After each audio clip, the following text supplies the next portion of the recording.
It's easily the most contentious piece of real estate in the world. And there's no hope, none, of ever talking about it without pissing somebody, if not everybody, off. Maybe that's why it's taken me so long to come here. A place where even the names of ordinary things are ferociously disputed. Where does falafel come from? Who makes the best hummus? Is it a fence or a wall? By the end of this hour, I'll be seen by many as a terrorist sympathizer, a Zionist tool, a self-hating Jew, an apologist for American imperialism, an Orientalist, socialist, fascist, CIA agent, and worse. So here goes nothing. I took a walk through this beautiful world, felt the cool rain on my shoulder, found something good in this beautiful world. I felt the rain getting colder. Sha-la-la-la-la, sha-la-la-la-la-la, sha-la-la-la-la, sha-la-la-la-la-la.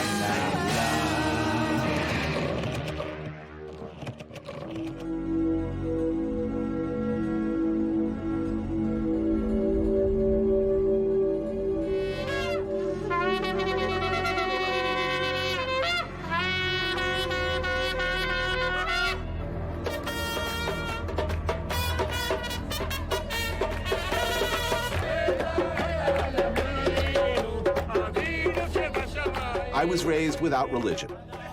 One side of the family, long ago, Catholic, I think. The other side, Jewish. I've never been in a synagogue. I don't believe in a higher power. But that doesn't make me any less Jewish, I don't think. These guys sandbagging me at the Wailing Wall, they don't seem to think so either. You want to? Jewish, my friend. But only half. Mother Jewish? Yes, so that makes me a Jew. Jewish.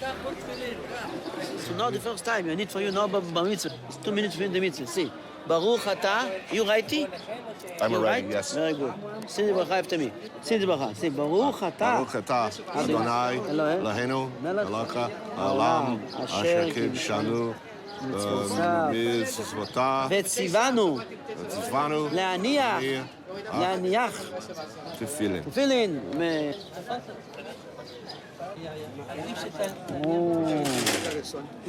So now you bar mitzvah. Mazel tov. Mazel tov. Thank you, gentlemen. I've never felt so much like I'm masquerading as something I'm not. I'm instinctively hostile to any kind of devotion. Certainty is my enemy. You know, I'm all about doubt, questioning oneself and the nature of reality constantly. When they grabbed hold of me and in a totally non-judgmental way, essentially, you know, God's happy to have you, you know, here you go. Oh, man, you know, my treachery is complete.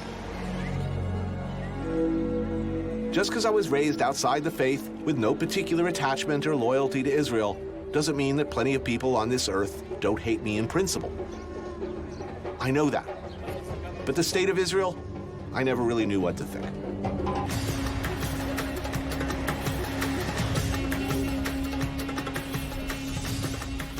First look around, it's like everybody says. It's pretty, it's awesome, it's urban, sophisticated, hip. Like Southern California, only nicer. Then you see the young draftees in the streets and you start to get the idea. This is Jerusalem. I'm taking you through Damascus Gate, which is one of the gates to the old city. And these walls are pretty ancient. People say that the deepest go back to King David, and then as history progressed, they built up the walls so that the top bit is the newest bit. And by newest, you mean? I mean up to about to the Ottoman time, which the Turks left here about 150 years ago, and the Brits came and they conquered us. I wasn't here. Born here, now cooking in London, Yotam Ottolenghi is the widely known, respected chef and co-author of the book, Jerusalem. Basically, this city was divided into two until 1967, when there was the famous Six-Day War. Yep. And the whole of the bit that we're traveling in now, walking in, is East Jerusalem. It's the Palestinian part, and that was, up until 67, belonged to Jordan. So now it's under Israeli control. Very controversial because for the Jews, for the Israelis, the city has been unified, but obviously for the Palestinians, they're under occupation as far as they're concerned. We just have to go for a typical falafel place because it's so much part of the culture here. And again, contentious because, you know, Jews or Israelis make falafel their own, and everybody in the world thinks falafel is, Israeli food. But in actual fact, it's as much a Palestinian food, and even more so because, it's been done for generations here. And here, you get falafel that's just been fried.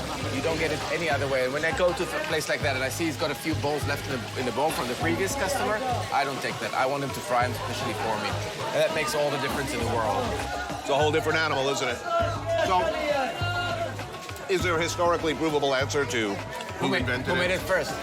The one thing that is very clear that is in this part of the world, Palestine, Lebanon, Syria, it's been cooked for many, many, many generations. On the other hand, you get like Jews from Yemen coming here in the 50s. Right, so they can say, hey, my great uncle was in Syria at the time, and with his ham, I remember distinctly. So there's actually no answer to it, but the question of food appropriation or who owns the food is massive here. They can go on arguing about it forever. The old city is divided into 4 quarters. There is a Muslim quarter, there's a Jewish quarter, there's a Christian quarter, and there's an Armenian quarter. Each one functions independently, but the people that live in the certain area are all from that religion. Right. So here you see these Israeli flags over this house. So basically, Jews have bought this house, although it's in the Muslim quarter. And that's very controversial because that breaks the separation that people would normally expect in the city. Now we're walking in the steps of Jesus Christ, right? As I so often do. So this is Via Dolorosa, which is the last trip Jesus did before he was crucified. So people feel very emotional.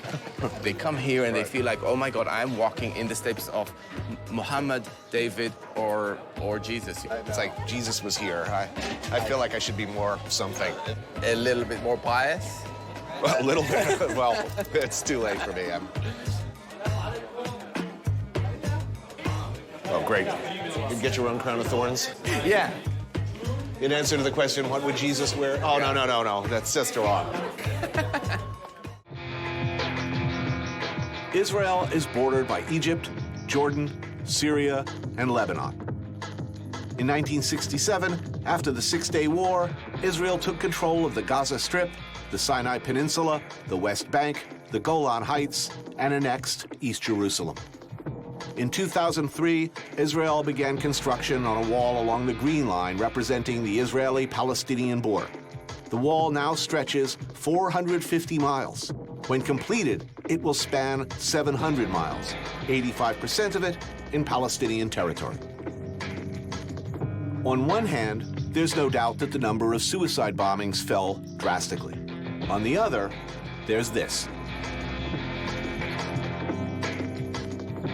We cross from Jerusalem into the West Bank, also called Judea and Samaria, also called Palestine. Since 1967, 500,000 settlers have moved here, all in contravention of international law, many in contravention of Israeli law, though in effect, it seems to make little difference. They're here and in ever larger numbers.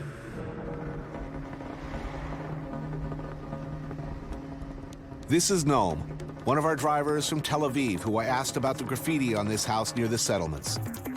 So, what is price tagging? If something happens in the settlement or some attack towards Jews, kids from the settlements would come and have a price tag for every activity. So they would come to a Palestinian village like this, they will destroy cars, they will write on walls like this. It says, against Arabs, the state of Israel is alive, and death to the Arabs. Intimidating. I mean, you put 2 targets on my house, I'm moving.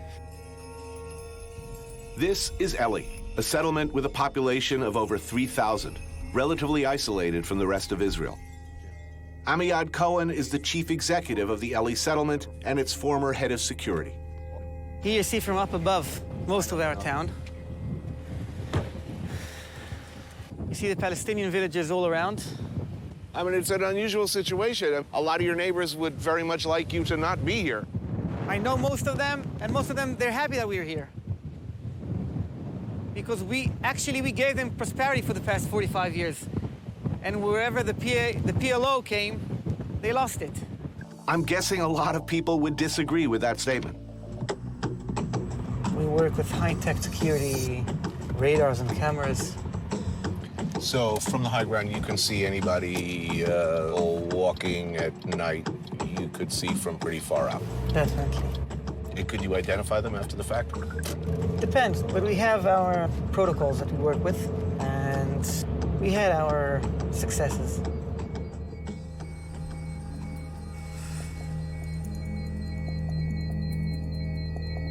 We drive to Ma'ale Levana, another settlement a few miles away. Hot, sun-bleached, suburban feeling. Behind its ring of electronic surveillance sensors and security, everything they feel they need.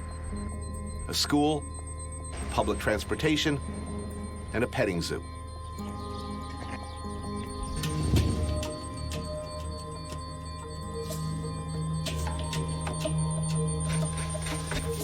Amakai Luria has lived here for 23 years. He's a winemaker and amateur cook.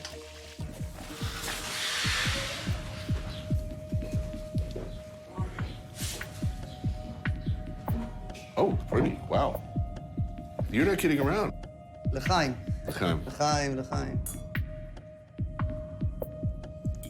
The salmon is marinated with pomegranate juice that on the season, I squeeze pomegranates and I freeze the juice, so I'll have it all year round. Where were you before here? I was born in Pennsylvania. So your parents brought you over at age 4? Yeah.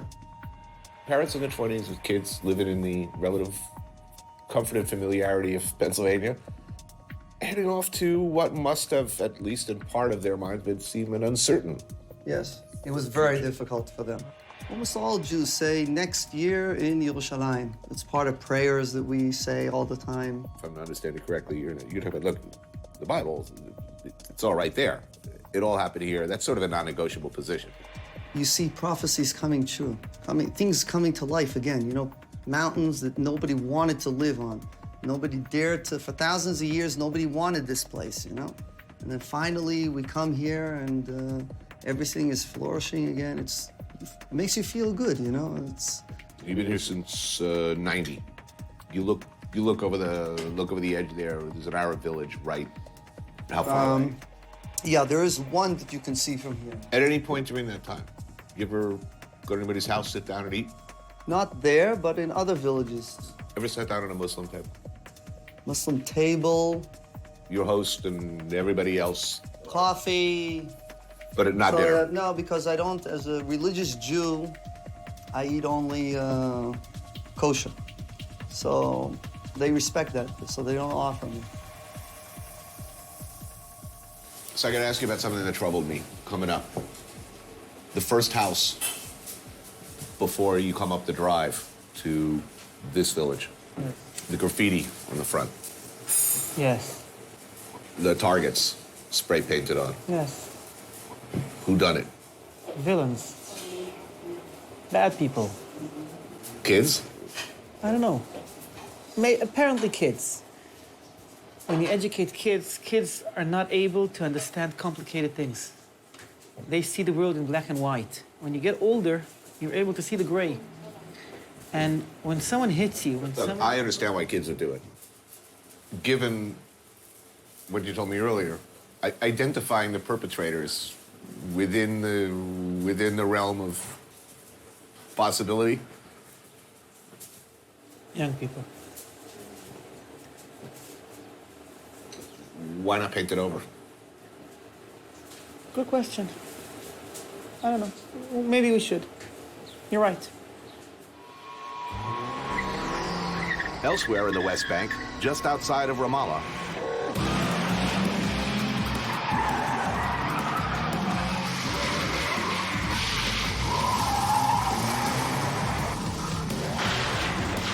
meet Betty Sarek and Mona Enam, two members of a group of women who call themselves the Speed Sisters, the first all-female Palestinian racing team.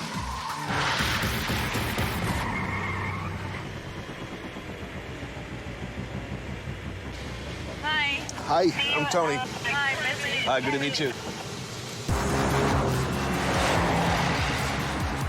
When I'm riding a car, I'm the happiest girl ever. Racing, it's in my blood. Here in Palestine, it's very small. There's no roads. So when I drive, I speed, I feel free. Did you find that people underestimated you at first? At the beginning, they could maybe make fun of us. But when we got good scores, we win Now our they know. respect. Yeah. Well, the car doesn't know if you're a woman or a man. Yeah. A lot of girls want to join us, the Speed Sisters. But some of their families are very reserved. They don't like their daughters to be between men racing, you know? Palestine is a very reserved society. So are things getting better, staying the same, or worse? So you never know what's going to happen in Palestine. One day it's good, and the other day it's just, you never know. It's a crazy country. The local police would prefer them off the streets for obvious reasons. But the track here, such as it is, has its drawbacks. It's basically a parking lot across from the Ofer detention center. What do they think about this next door? Do they ever give you problems? This is an Israeli jail. It's called Ofar. One time we were here with Speed Sisters, and there was problems because of the prisoners. So I just stopped my car over there, and I was walking. I wanted to see what's going on. And the Israeli soldiers, they came running at me, and they started shooting at me, and I got shot in the back. It was a tear gas. The canister hit you? Yeah. So my Speed Sisters, they took me to the hospital. I fainted. Have you thought of challenging the Israelis to put up a team? I can't race because my car is Palestinian. What if they come over here? They're not allowed to enter the West Bank, and we're not allowed to go to Jerusalem, so how can we race together? Okay, silly question.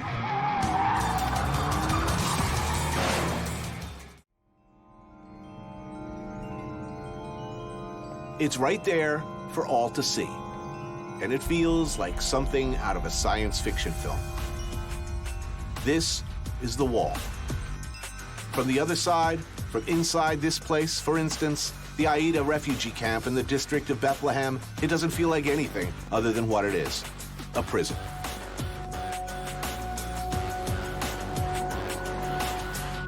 Abed Abu Surur is the founder of the Al Rawad Children's Theater Center. So we are at the north entrance of Bethlehem and heading to Aida refugee camp. So this has been here since 1950? Yes. It started with tents. People were under the tents for about 7 years. And later on, the UN saw that it was not temporary as it was supposed to be, so they started building what they call shelters. First impressions of the camp, there's a remarkable number of kids. Now it's about 6,000 people, and the 2/3 are under 18 years old, so it's a very young population. Unfortunately, with the continuous degradation of political and economic situation, we are in a situation where we have no playgrounds or green spaces anymore. Children play in the streets beneath walls covered in images of martyrs, plane hijackers, political prisoners. 6,000 people. Of that number, 66% are under the age of 18. Yes. I don't care where that is in the world. That's pretty much a recipe for unruly behavior, I think would be the best. Well, especially, yes, especially when you don't have any possibilities to evacuate the anger and the stress in a creative way. So after I finished my studies, I came back here and I started using theater as one of the most amazing, powerful, civilized, and nonviolent means to express yourself, to tell your story, to be truthful. And this is, for me, the remedy to build the peace within. And hopefully help them to think that they can grow up and change the world and create miracles without need to carry a gun and shoot everybody else or explode themselves or burn themselves, but to stay alive.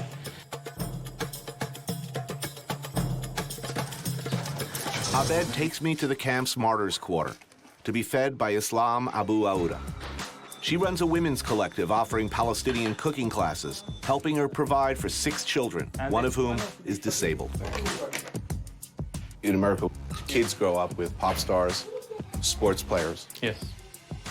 never a politician. I mean, it's unthinkable for a child to look up to a politician or to look up to a military figure, sports or entertainment. Yeah. Here, kids 4 or 5 years old, every day, they're looking at somebody who, brought down a plague.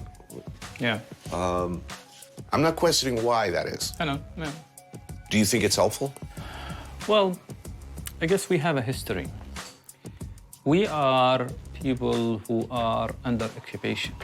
People honor their heroes, and their heroes are those who resist the occupation, whether they resisted it through armed struggle or non-armed struggle. And to tell you the truth, sometimes I have been in fight with some political parties when they put images of people who were killed in their own houses. Ahmed's sister, in the 29th of October 2001, she was killed in her kitchen by a sniper from the Intercontinental Hotel. But when these political parties take this woman and want to make a montage of photos with her carrying a gun to say this is the hero who liberated the Palestine, sorry, this is not true. This woman was killed in her house. When you go today and ask the Palestinians who is the great hero, you ask these kids, who will they recognize? They will recognize a young man from Gaza who is an Arab idol named Muhammad Assaf, a singer who sings. He becomes more famous than Abu Mazen and Arafat and everybody else. This is another image of Palestine.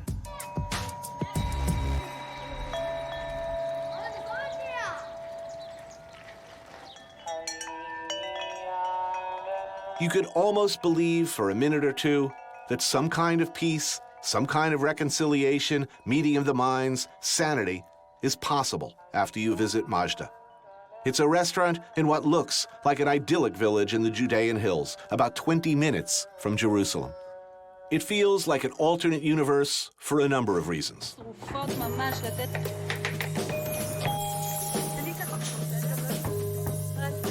Michal Baranes is Jewish. Yakub Baron is Muslim from a nearby village. They're partners, co-owners of Majda, and also married. They're unsurprisingly friends of Yotam. Together, they grow and raise much of what's used in their kitchen. Very nice. Their food reflects both their different backgrounds and their commonalities. We're gonna spoil you now. Yeah, here we go. Tell me about this.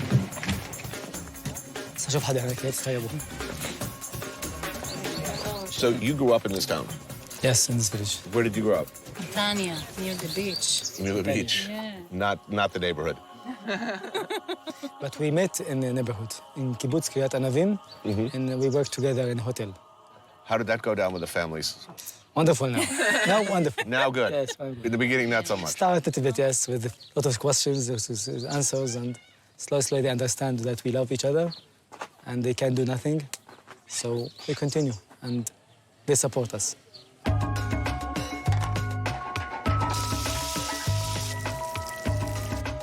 This is your special fried egg, sunny setup. Farm eggs with farm eggs. peppers from your garden, Yes. tomato. That looks awesome beyond words. Careful from the yes. It is incredibly beautiful here. I don't know why I didn't expect that. You know, a lot of people come and say, it's like Provence, it's like Italy, and we say, no, it's in Rafah.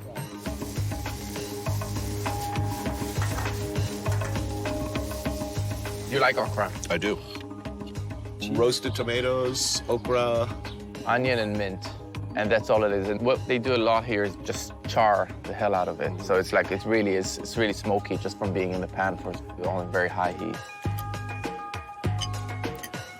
So good together. So, generally speaking, who lives in this area? Mostly Arab, ethnically Arab in this particular town? Muslims. Yes. Only Muslim. Just Michael, the Jewish. Only Jewish. Michal is the only Jewish in the village.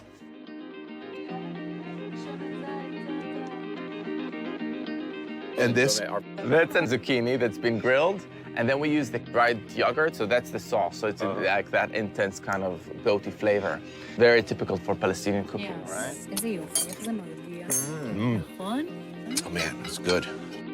I just had this incredibly delicious meal, completely oblivious to the fact that it's entirely vegetarian. If any of the vegetarian restaurants in New York served food that tasted anywhere near this, I would actually Go there. well, yeah, maybe. I'd consider it.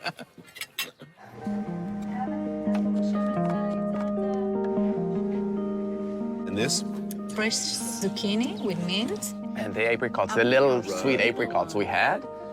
All of this food is really intensely delicious. Are you hopeful? Of course, I have my children. I need to see them. I respect her religion. She respects my religion, my family. And together we can build something for our kids, our future country. That's what we think, and that's what we give the message for our customers. Part of the attraction of this restaurant, the fact that it actually manages to do what not so many chefs try to do here, and that is sort of mix your Jewish ethnicity or background with Arab food. Getting in and out of Gaza from Israel is truly one of the most surreal travel experiences you could have on Earth.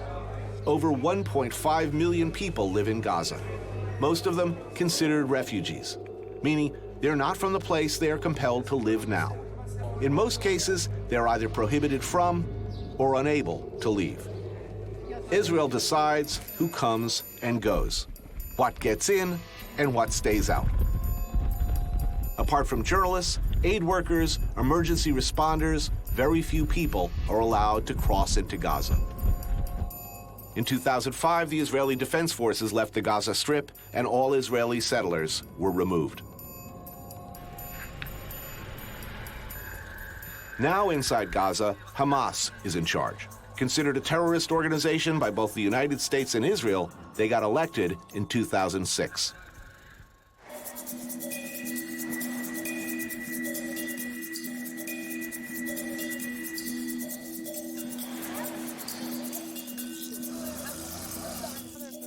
This is Layla Haddad, a native Gazan, journalist, and author of The Gaza Kitchen.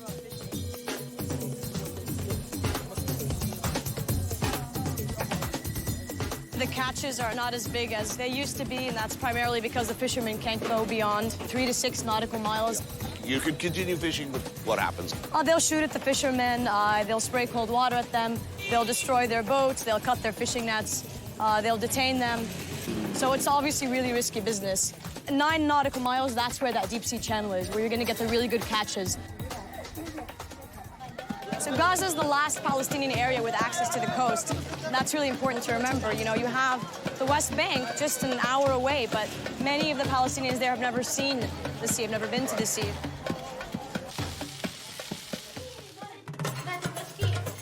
The Sultan family own a small farm in the Bani Sela area of the eastern Gaza Strip. Sultan and her husband are unusual in that they cook together. This is not typical in this part of the world or in this culture.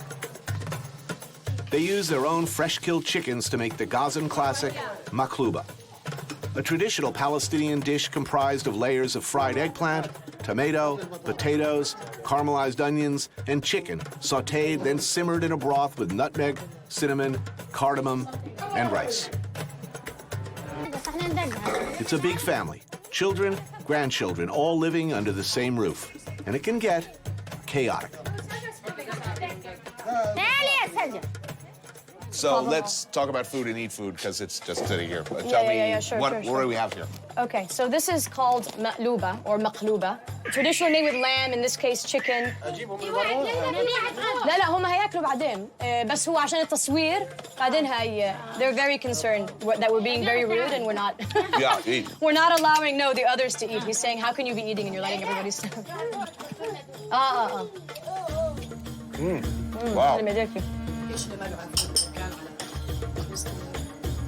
For me, being from Gaza, being a child of diaspora, I always thought food was a really interesting way to be able to tell the Palestinian story. Being able to discover this lost history, this Palestinian past.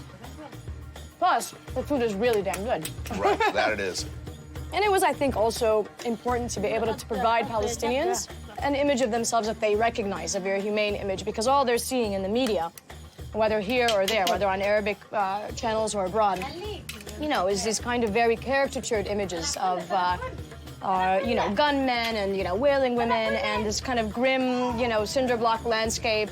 You're not entering into the private homes. And what does a kitchen look like, or what does a, you know, a family you see here? Yeah. Do you like it, she's asking? It's absolutely delicious. Really, really good. Yeah? She wants you to open a restaurant for her.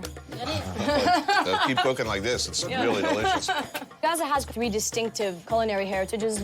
Those who hail from villages that were either depopulated or destroyed in 1948, and they constitute about 75% of the population of Gaza. And they kind of bring with them their own distinct cuisine. That's very different from the cuisine of the city, Gaza City, which tends to use much more heat, much more chili peppers, from the cuisine of the coast, which is rich with seafood, of course, and a very sophisticated, very urbane cuisine. Curious what everybody here thinks. In your lifetime, I guess the first question would be, in your lifetime, will you be able to visit Jaffa?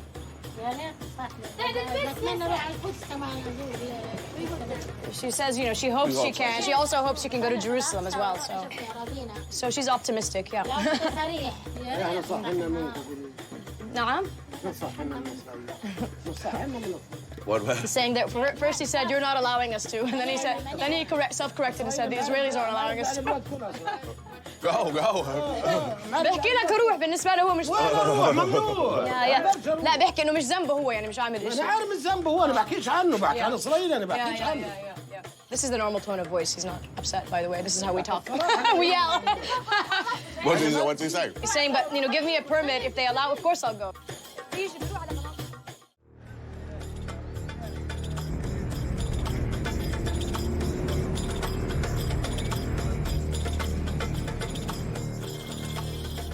Layla's got something to show me. A watermelon salad thing she discovered on a recent trip here that's really piqued her interest. So off we go. I figure this'll take a minute.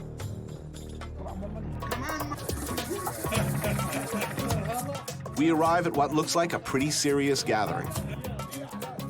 This is a diwan, and we're soon joined by Sultan's husband, Abu. It's an area where kind of the elders gather to, you know, resolve community problems, to, you know, kind of advise.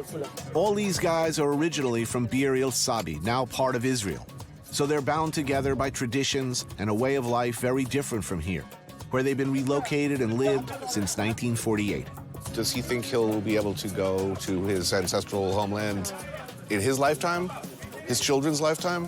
What's his guess? Yeah. We will retain. Whether now or our 100 Quran, years. our Islam told us. It's preordained, yeah. The stone will call this enemy back me.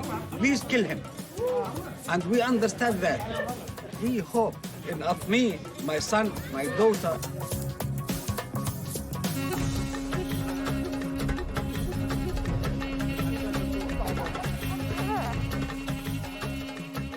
So what they're making now is called fattet ajr. And ajr is basically baby watermelon, underripe watermelon. And this is kind of a specialty of southern Gaza generally, but also Sinai. And it's usually something that's made exclusively by men, as I was told here. So they begin, you can see over there, they're fire roasting the baby watermelons. They cover them with aluminum foil. In addition, they put them through a wire, kind of like a sort of rustic skewer. And then they just throw them in there. And then the idea is they take the pulp out, so that's what's going on. Hey, Mama. Come here. Yeah, and then what they do while that's fire roasting is they knead an unleavened dough over there with whole wheat, barley, plenty of really rich extra virgin olive oil. And then they throw that into the pit as well, or they dig a pit in the sand over there, and that's fire baked. Right in the coals? Yep, and then they mix that all together. Yeah. So it's interesting because right now we're about, 35 minutes away from Gaza City. Ask anyone in Gaza City if they've heard of this dish. And no. So even in an area as small as Gaza, you see this really wide variation. You know? So they're going to clean it up.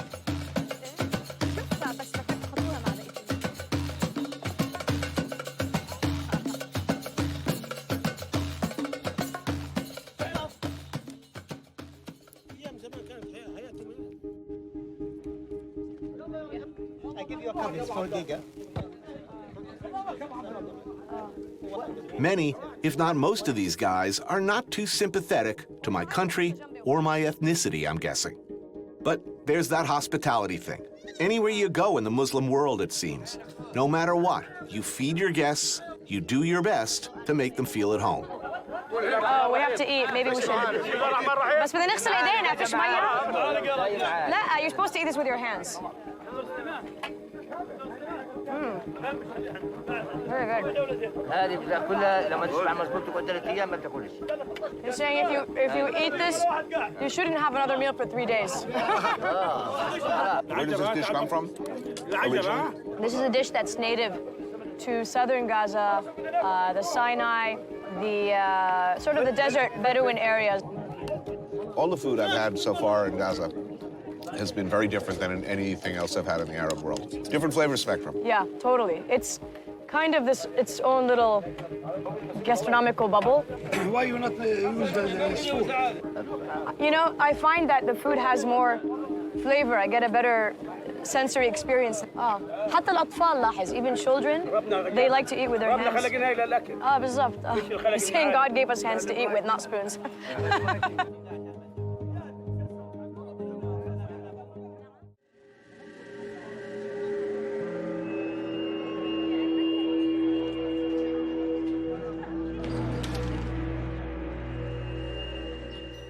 One can be forgiven for thinking, when you see how similar they are, the two peoples, both of whom cook with pride, eat with passion, love their kids, love the land in which they live or the land they dream of returning to, who live so close, who are locked in such an intimate, if deadly embrace, might somehow, someday, figure out how to live with each other.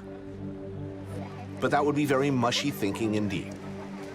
Those things, in the end, probably don't count for much at all.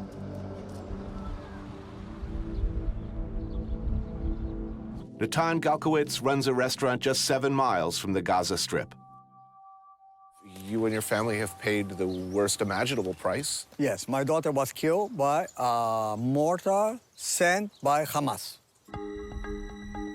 In some Israeli towns and villages within close proximity of the Gaza Strip, bus stops double as bomb shelters, and air raid sirens warn of incoming missiles fired from less than a mile away.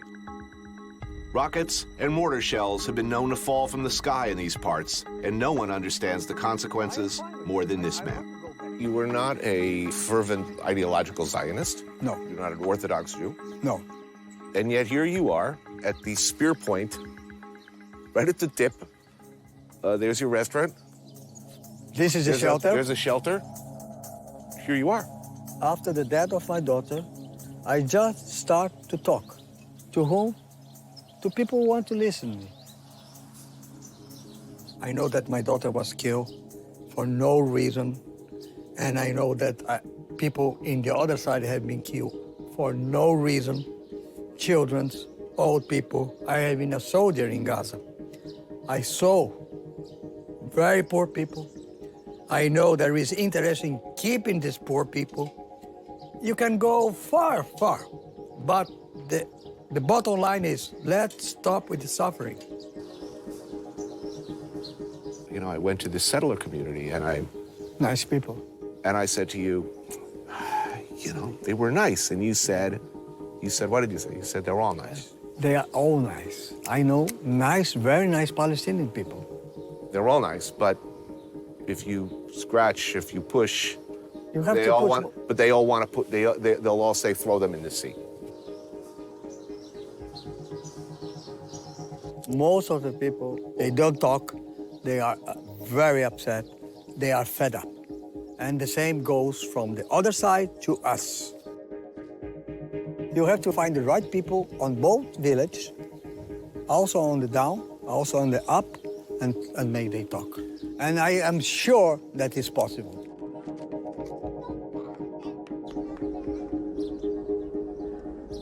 The opportunities to do that here are very, very, very limited, it seems. I agree. And I mean, one doesn't even have to speak metaphorically because there is an actual wall. That is a wall. Or a fence, depending on who you're talking to. Fence or wall? No, it's a big wall. It's ugly. It's really ugly. You can see it is not far away from here.